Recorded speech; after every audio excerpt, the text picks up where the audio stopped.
Welcome to my channel. This is JC Rock and Metal Reviews. My name is John, and today I have another milestone moment. It is the 45th anniversary of 2112 by the band Rush. So before I begin, if you haven't subscribed, please subscribe. I do rock and metal reviews, rankings, and more.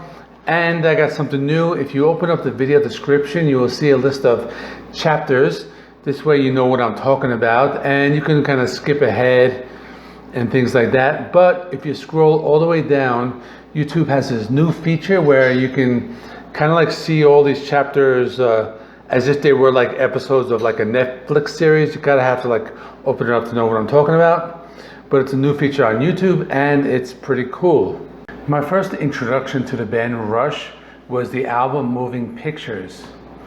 Back then, that's all that we knew about of the band Rush. I was just having this conversation with my brother, and we were talking about how we didn't know about any of the albums prior to Moving Pictures back then. For us, it was just Moving Pictures and then later Signals and everything after that. But these albums, both of us, we discovered later in life, and there are some like really awesome albums from the pre-Moving Pictures era. This is probably one of their best. I'm talking about 2112 now, of that time period, and that's what I'm going to talk about today. In 1975, Rush released the album Caress of Steel. Now today this is regarded as one of their classics, but back then it didn't really do too well. It had this like progressive rock theme, the songs were long, it was complex. It was really like difficult for people to get at first. And they went out on tour, and they didn't really do too well on the tour. Now this was like a point when the band was even thinking of giving up. But their label, Mercury Records, they thought about dropping them, but they gave them like one more chance to put out an album. And the band was at this point where they could either go back to the style of their first album, which was more of like a Led Zeppelin type of sound, or they could just take a risk and create another progressive rock masterpiece. And that's pretty much what they did. They wrote 2112 in 6 months. They went ahead, they recorded the album in Toronto, and they recorded it in about 4 weeks. So I want to talk about the artwork. So this album has some amazing artwork. I remember the first time I saw the album cover, I was a teenager, and I'm looking at the cover, I see the guy in the star, and for some reason I thought it was a pentagram, and I thought Rush was going through some kind of a satanic period, but it was actually the opposite. This is like the nerdiest album ever made. Basically, the red star represents the Solar Federation, which is a galaxy-wide federation that controls all aspects of life during the year 2112. That's just the basic premise of the album, or at least the first song. The man in the middle is meant to represent the hero of the story.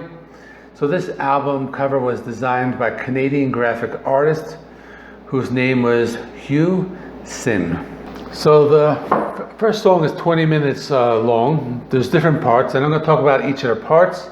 I'm not going to tell the whole story because it's kind of a complex plot, and it's probably more fun to just listen to the song yourself and just like listen to the story and enjoy it. So, but I will talk about the music. So it starts off with Overture. You hear some cool sci-fi effects. The band comes in, some pretty cool like stop-start chords. You hear the opening rhythms of the song. And this is just basically an instrumental track that kind of like sets the stage for the song. There's some pretty cool like heavy riffs like throughout. The drums like sound really cool. And this is just basically a 4-minute song, and it ends with a line, and that kind of like starts the story where it says like the meek shall inherit the earth. After that is the Temples of Syrinx.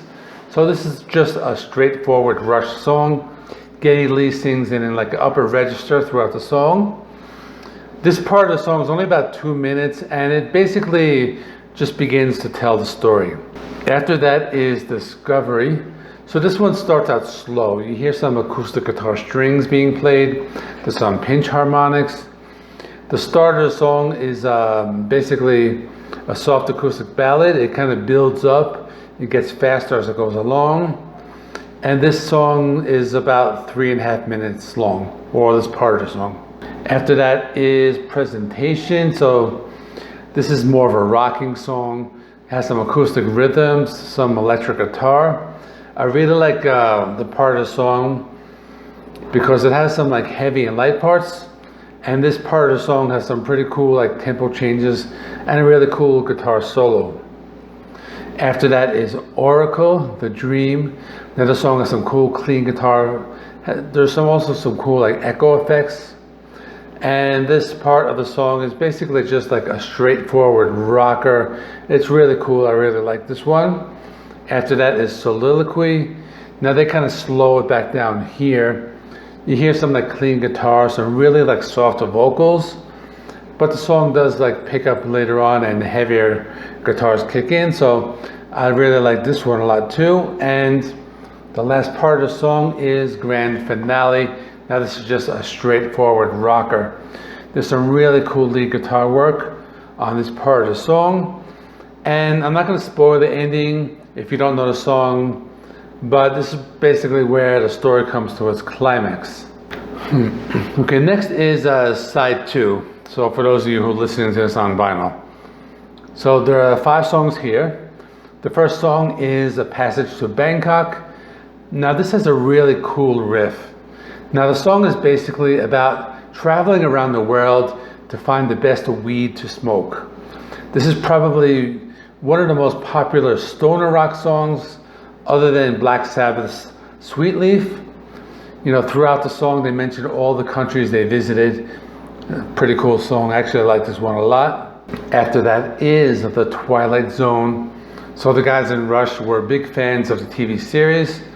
The song is a straightforward rocker. Geddy Lee sings in the upper registers at first, but there are some tempo changes, and this is one of those songs with some like heavy and light parts. This song is very melodic. The lyrics make reference to many of the classic episodes of the Twilight Zone, which is really cool if you are a fan. After that is Lessons. So this one was written by Alex Lifeson. This is a straightforward classic rock song. There's some clean guitar rhythms. The song has some really cool like progressive guitar rhythms and some really great lead guitar playing. After that is Tears. So this is one of those rare love songs by Rush. It's an acoustic ballad and it is one of the first Rush songs to use a mellotron, which is a keyboard type of instrument. So this song has a very soft rock feel. It's something we don't really hear often from the band. The last song is Something for Nothing, and this is a song about free will and decision making. This is another soft rocker. The song is very melodic. It does have those signature heavy sections. There are also some tempo changes. This is pretty cool. The song also has really like a really shredding guitar solo, and I like that. Okay, that is it. What are your thoughts on the band Rush, on this album 2112? Is it your favorite? Is it in your top 5 or top 10? So let's get a conversation going in the comments section. And this weekend there aren't really many new releases coming out. So I'm going to be working on my long-awaited Alice Cooper ranking, and maybe I'll do some of the albums that I didn't have a chance to cover.